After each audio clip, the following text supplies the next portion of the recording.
Podcast Pesan Pagi. Perbincangan santai praktisi dan ahli gagas inovasi. Assalamualaikum warahmatullahi wabarakatuh. Apa kabar sobat pelatihan? Jumpa lagi kita di podcast Pesan Pagi, perbincangan santai praktisi dan ahli gagas inovasi. Perubahan label halal dari MUI atau Majelis Ulama Indonesia ke Kementerian Agama menjadi perbincangan yang hangat di masyarakat. Di media sosial beberapa kali trending mengenai hal tersebut. Nah, saat ini kita sudah bersama dengan orang yang menangani masalah tersebut. Kita sudah bersama dengan Kepala Pusat Registrasi dan Sertifikasi Halal, Bapak Dr. Haji Mastuki M.Ag ya Pak? Ya. Assalamualaikum Bapak. Waalaikumsalam warahmatullahi wabarakatuh. Mohon izin kita buka masker dulu Pak. Baik.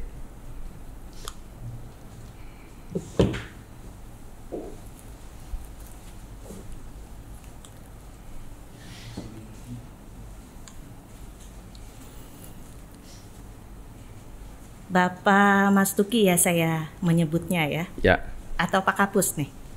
Terserah Mbak Dina. Pak Kapus saja ya. Ya, boleh. Oke, Bapak kan sebagai Kepala Pusat Registrasi dan Sertifikasi Halal, Badan Penyelenggaraan Jaminan Produk Halal ya. Ya. Nah, bagaimana ceritanya nih Pak? Bapak bisa menduduki posisi tersebut? Ya. Ini kalau perpindahan mutasi satu pegawai itu ya ditentukan oleh pimpinan. Iya. Saya sebelumnya di Biro Humas Data dan Informasi, kemudian dalam waktu kurang lebih 6 bulan itu diminta untuk menjadi PLT di Pusat Registrasi dan Sertifikasi Halal. Jadi sebelum saya ditempatkan di pusat 1 istilahnya kalau di BPJPH, itu terlebih dahulu saya sebagai PLT di situ. Jadi ngurusi berkaitan dengan persiapan pelaksanaan layanan sertifikasi halal di BPJPH saat itu, Pak Menteri Agama meminta untuk mempersiapkan lah, karena 2019 itu tahun-tahun di mana harus dilaksanakan layanan. Karena sebelumnya itu sempat agak lama peraturan pemerintah yang merupakan turunan dari Undang-Undang 33 tahun 2014, hampir 5 tahun baru menjelang pelaksanaan, dan itu 17 Oktober 2019 sudah harus berjalan. Makanya kemudian saya diminta untuk menangani itu sambil tugas di Biro Humas Data dan Informasi. Kok kemudian ditempatkan sekaligus di situ. Gitu ceritanya. Oh gitu ya Pak. Ya. Itu kan dua hal yang berbeda, dari Humas langsung menangani sertifikasi halal ya Pak. Yeah. Itu bagaimana nanti Bapak bisa enjoy gitu atas perpindahan tersebut? Jadi mempersiapkan BPJPH itu saya di Biro Humas dulu itu mempersiapkan banyak hal. Pertama berkaitan dengan bagaimana mengkomunikasikan BPJPH dan produk-produk halal itu sudah saya jalankan ketika saya menjadi Kabiro Humas. Itu sudah mulai tahun 2017 ketika lahir BPJPH itu saya sudah harus belajar, harus mengerti bagaimana lembaga baru yang merupakan unit eselon 1 baru di Kementerian Agama itu, dan beberapa event-event berkaitan dengan pelaksanaan layanan yang dilakukan oleh BPJPH itu juga saya mengkomunikasikan, serta mempersiapkan nanti yang kelak kemudian menjadi label ini. Itu sebenarnya saya juga terlibat sejak awal 2018 menyiapkan label yang nanti kemudian menjadi label halal yang berlaku secara nasional itu. Oh baik Pak. Jadi label halal sudah nggak asing ya Pak ya bagi Bapak, meskipun dimutasi dimanapun ya. Dan harus siap. Iya benar, harus siap ya Pak. Nah, mengapa Pak label halal ini berpindah Pak dari MUI ke Kementerian Agama? Bisa Bapak ceritakan? Ya, saya harus menjelaskan betul ini kepada publik, kepada masyarakat, bahwa tidak ada perubahan dan tidak ada perpindahan label halal itu dari MUI ke BPJPH. Jadi sejarahnya begini, tepatnya bahwa semua urusan label yang berlaku di negara Indonesia ini itu urusan pemerintah. gitu. Nah, penetapan label di kemasan di semua produk pangan itu ditetapkan oleh BPOM, ya, Badan Pengawas Obat dan Makanan. Nah, sebelum Majelis Ulama Indonesia membuat label yang kemudian disebut logo MUI, itu penetapan labelnya ini harus berkomunikasi dengan BPOM, gitu. Dan sebelumnya juga ini ada di dalam 3 ranah, yaitu BPOM, ada SKB, ya, surat keputusan bersama bahwa untuk penetapan label logo halal MUI itu ditetapkan oleh BPOM, oleh Kementerian Agama dan Kementerian Dalam Negeri. Oh, banyak yang terlibat ya Pak. Jadi karena sebelum ada Undang-Undang Nomor 33 tahun 2014. Nah, itu ditetapkan label itu ya urusan memang ranahnya pemerintah. Nah, makanya logo yang dikenal selama ini bertahun-tahun, kurang lebih 30-an tahun berjalan, itu karena berkaitan dengan kewenangan. Nah, soal kewenangan inilah yang masyarakat kadang confuse, seakan-akan label atau logo halal itu identik dengan penyelenggara. Bahwa Majelis Ulama Indonesia menyelenggarakan sertifikasi halal sejak tahun 1989 itu adalah penunjukan dari Kementerian Agama. Dan itu ada suratnya. Jadi bukan tiba-tiba Majelis Ulama Indonesia melakukan pelaksanaan jaminan produk halal di Indonesia, tidak. Karena itu penunjukan. Karena ada masalah saat itu. Ceritanya kan ada produk tertentu yang beredar di Jawa Timur yang itu diestimasi, yang kemudian ada di penelitian oleh satu universitas di Surabaya, di Jawa Timur. Menandakan betul memang ini mengandung DNA babi. Nah, itulah yang kemudian ramai masyarakat. Pak, ya, saat itu.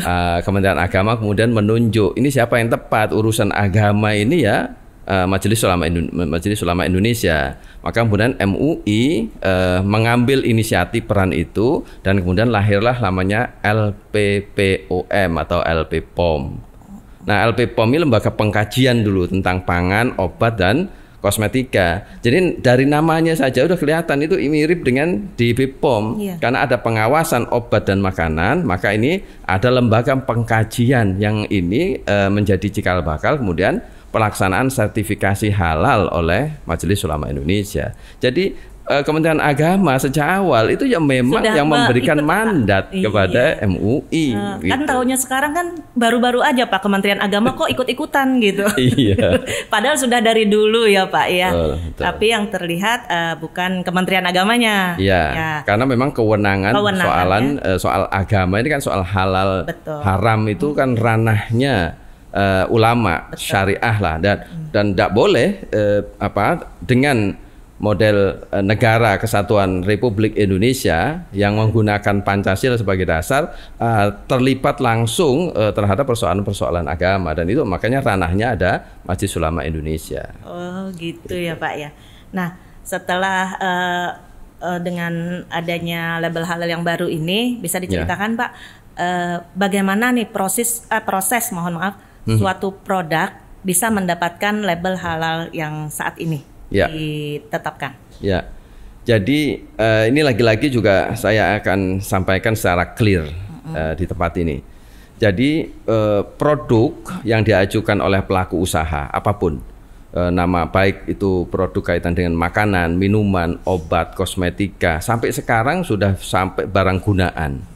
Barang gunaan itu seperti pakaian yang kita buat. Kalau itu terdiri dari kain dan kain bahannya itu dari benang, benang itu ada kaitannya dengan unsur hewani, maka itu wajib bersertifikat halal sekarang. Iya. Jaket kulit itu pasti dan sepatu dan seterusnya itu semua. Apapun produknya dan siapapun pelaku usaha baik itu mikro, kecil, menengah, besar, bahkan dari luar negeri wajib bersertifikat halal. Itu karena mandatori yang ditetapkan melalui undang-undang. Nah, pelaksanaannya adalah pelaku usaha yang mengajukan produk tadi itu adalah proses sertifikasi. Jadi mengajukan ini untuk mendapatkan sertifikat halal, bukan label halal. Bukan label ya Pak ya yang di ini, tapi sertifikatnya ya. Sertifikat halal, karena sertifikat ini mengharuskan ada pihak-pihak yang terlibat. Siapa itu? Melalui Undang-Undang 33 dan juga Undang-Undang Cipta Kerja diberikan wewenang itu kepada BPJPH sebagai leading sektor, administrator dan sekaligus regulator. Itu BPJPH. Ini sebagai representasi negara, pemerintah.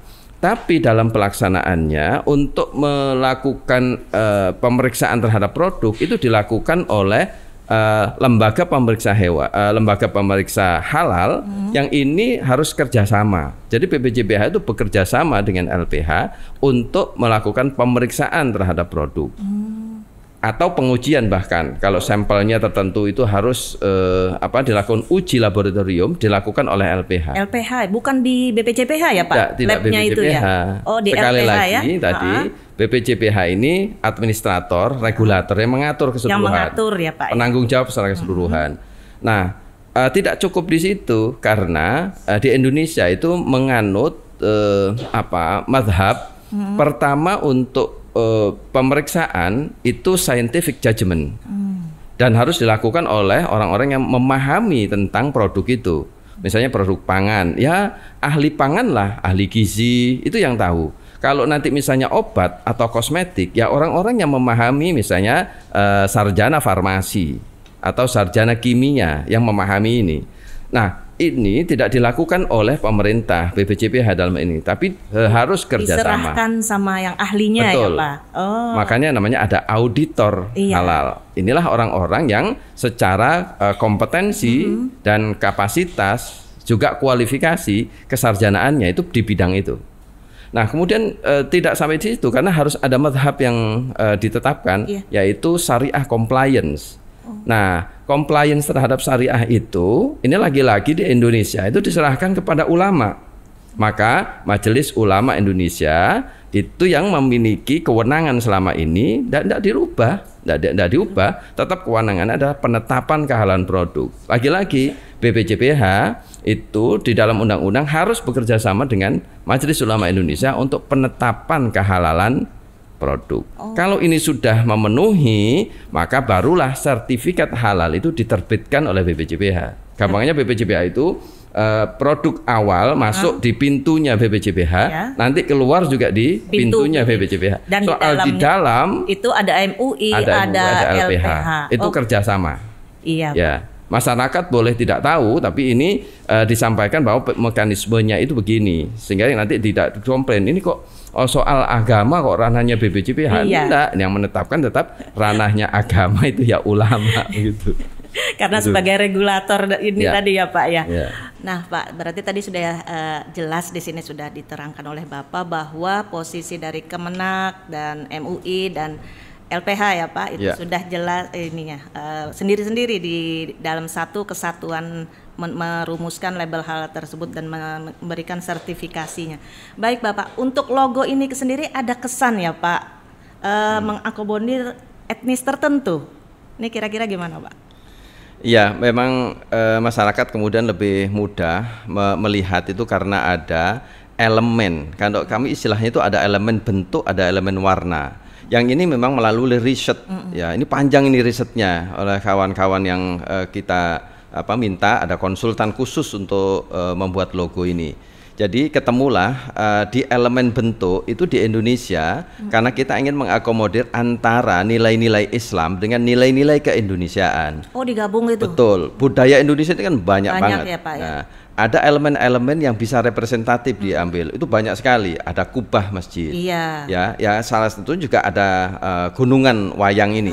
Dan ingat bahwa wayang itu sekarang sudah menjadi warisan budaya non benda yang itu milik Indonesia, bukan hanya milik etnis tertentu. Oh, gitu. Dan kalau disebut ini bukan etnis Jawa saja, karena gunungan wayang itu dikenal di Bali, bisa dilihat di Sumatera ada, di Kalimantan juga begitu. Jadi tidak identik, ya, tidak identik etnis tertentu. Tidak identik dengan suku Jawa saya sebut ya Pak. Iya betul.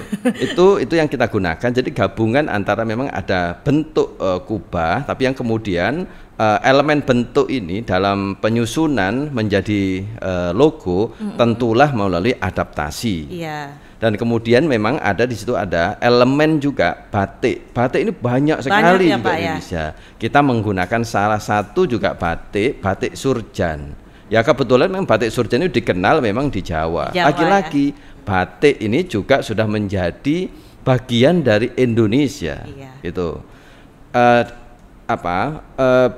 Kalau misalnya melihat dari sisi ini, maka tadi keislaman dan keindonesiaan, wayang misalnya, itu kan juga dirumuskan, dilahirkan itu dari rahim budaya antara keindonesiaan dan keislaman. Wali Songo itulah yang menciptakan, yang kemudian itu bisa menjadi media pertunjukan yang luar biasa, seni pertunjukan yang kemudian khas Indonesia, bukan khas Jawa. Jadi nggak cuma mengangkat satu suku ya Pak, Jawanis misalnya gitu, enggak ya Pak, tapi karena dari batik ataupun wayang itu sudah punya Indonesia secara keseluruhan. Nah Pak, logo ini kan Pak susah dibaca secara general ya Pak ya, butuh pemahaman khusus, itu gimana Pak? Iya, nah identitas keislaman itu juga salah satu kita ambil dari sekian banyak identitas keislaman, itu khot. Nah khot ini juga nanti digabung sehingga bentuk khotnya itu yang tadi disesuaikan dengan elemen bentuk dan nanti juga ada elemen warna. Kalau tulisannya memang tulisan halalnya itu bisa menggunakan jenis khot apa saja. Ya, yang terkenal ada khot kufi, ada naskhi. Nah ini yang kita gunakan salah satu khot saja, yang itu bisa lebih fleksibel diterapkan di dalam bentuk apa saja. Nah kemudian maka bentuknya itu sebenarnya ha, lam alif dan lam halal. Memang kalau masyarakat awam yang tidak familiar dengan khot itu ya meraba-raba, ini bacaannya apa bacaannya? Gitu, bukan halal ya Pak. Tapi itu diperkuat lagi. Karena dalam istilah label itu ada monotype, ya monotype-nya.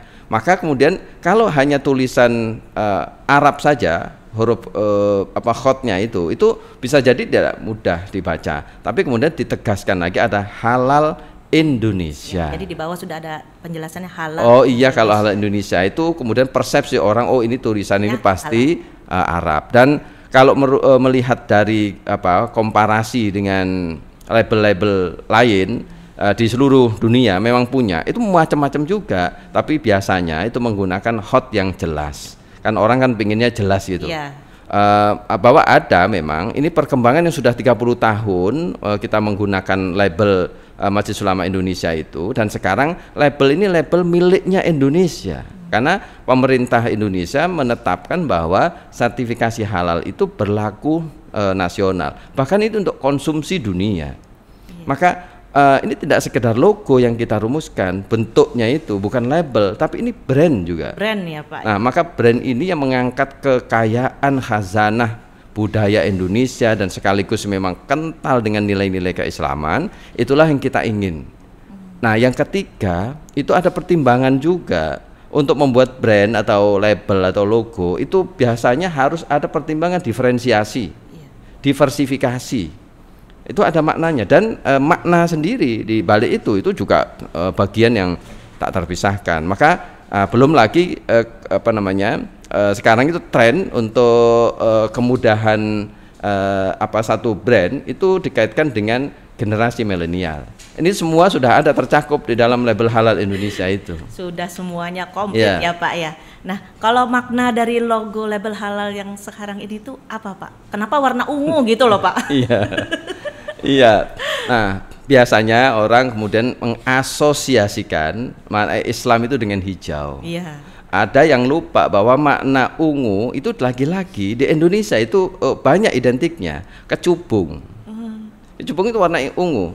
Dan sekarang sudah ada sebenarnya best praktisnya yang digunakan, best lesson learn-nya itu di logo Bank Muamalat Indonesia itu warna ungu.